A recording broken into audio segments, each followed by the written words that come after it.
Bonjour et bienvenue. Pour beaucoup de freelances, la liberté a un prix, et c'est souvent l'insécurité financière. Travailler sans filet, c'est une réalité quasi constante. Alors la question se pose, et si on pouvait bâtir une sécurité durable, sans sacrifier cette précieuse indépendance? C'est là toute la promesse des revenus passifs. En gros, il s'agit de découpler son temps de ses revenus pour construire une liberté, une vraie liberté.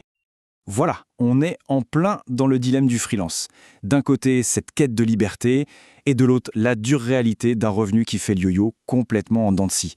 Alors comment on fait? Comment on s'en sort? Eh bien, c'est justement là que les revenus passifs entrent en jeu. Imaginez un peu, des flux d'argent qui continuent d'arriver, qui tombent, même quand on dort ou quand on est plongé dans un projet perso qui nous tient à cœur. Bon, alors pour être bien clair, c'est quoi la différence fondamentale entre les deux? D'un côté, on a le revenu actif. Ça, c'est le modèle classique du freelance. On échange son temps, ses compétences, contre de l'argent. C'est simple, on arrête de travailler, le revenu s'arrête. Net. De l'autre côté, on a le revenu passif. Là, l'idée, c'est de construire des actifs, des choses qui génèrent de l'argent pour nous. C'est un changement de mentalité complet, un vrai virage. Au lieu de travailler pour l'argent, on fait en sorte que des systèmes travaillent pour nous. Ok, voilà le programme pour aujourd'hui. On va d'abord se percher sur le fameux dilemme du freelance. Ensuite, on parlera du mindset, de l'état d'esprit de bâtisseur qui est indispensable. Après ça, on passe au concret avec un guide de jeu, un playbook de revenus passifs.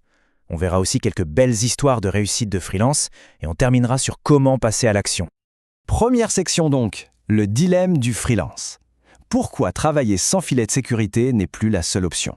Parce que oui, on va être honnête, bosser sans ce filet, ça peut être carrément épuisant.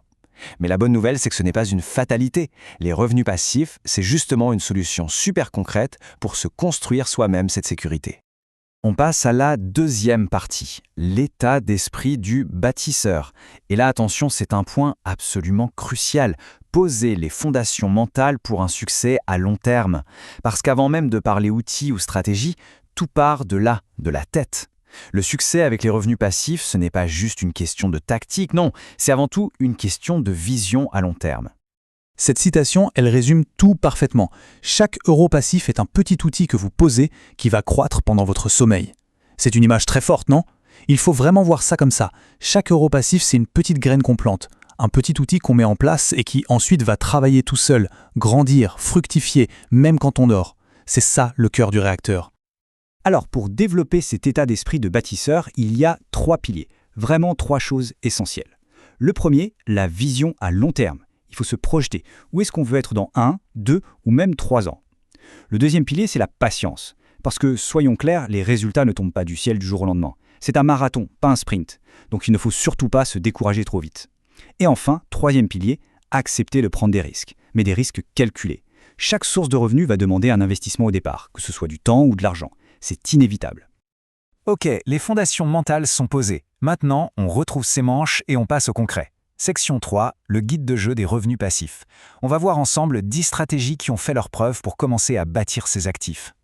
Alors, premier groupe de stratégies, on va se concentrer sur quelque chose que les freelances ont déjà en abondance, l'expertise. L'idée ici, c'est tout simplement de capitaliser sur son savoir-faire, de monétiser ses connaissances pour créer de nouvelles sources de revenus. Alors, concrètement, comment on fait ça? Premièrement, il y a le marketing d'affiliation. Le principe est simple, on touche des commissions en recommandant des produits auxquels on croit vraiment. La clé ici, c'est la confiance et l'authenticité. Ensuite, les cours en ligne. Ça, c'est super puissant. On partage son expertise une seule fois, dans une formation, et elle peut se vendre à l'infini. Troisième piste, les revenus publicitaires, que ce soit sur un blog ou une chaîne YouTube. Le trafic arrive et ça génère des revenus passivement. Et enfin, les clubs par abonnement. On crée une communauté, on propose du contenu premium et ça génère un revenu récurrent. Passons au deuxième grand groupe de stratégies, créer des actifs numériques. Là, le concept est super intéressant. On construit quelque chose une seule fois, un produit digital, et ensuite on peut le vendre encore et encore, avec très peu d'efforts par la suite. Qu'est-ce qu'on trouve dans cette catégorie? D'abord, les produits numériques. Pensez à des templates, des outils, des guides, des choses qui résolvent un problème bien précis pour une niche. Ensuite, on a le SaaS pour Software as a Service. En gros, c'est développer un logiciel et le proposer via un abonnement. C'est un modèle qui peut devenir extrêmement rentable. Et pour finir, il y a les licences et les royalties. Là, on gagne de l'argent chaque fois que notre création, que ce soit un design, une méthode, une photo, est utilisée par quelqu'un d'autre. Et on arrive au troisième et dernier groupe de stratégies, construire des systèmes automatisés.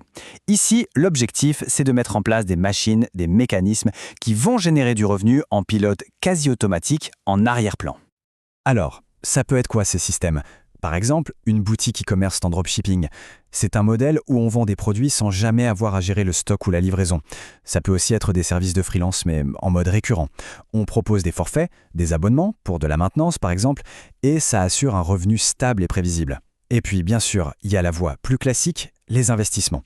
Que ce soit en bourse ou dans l'immobilier, l'idée c'est de faire travailler son argent pour soi via les dividendes ou les loyers. Bon, toute cette théorie, c'est super, mais rien ne vaut des exemples bien concrets, non? Alors voyons voir comment tout ça se traduit dans la vraie vie avec quelques histoires de réussite de freelance. Regardez ce chiffre. 2000 € par mois. Ça interpelle, hein? Mais qu'est-ce qu'il y a derrière ce montant? Eh bien, c'est ce que gagne aujourd'hui Léa, qui est graphiste freelance.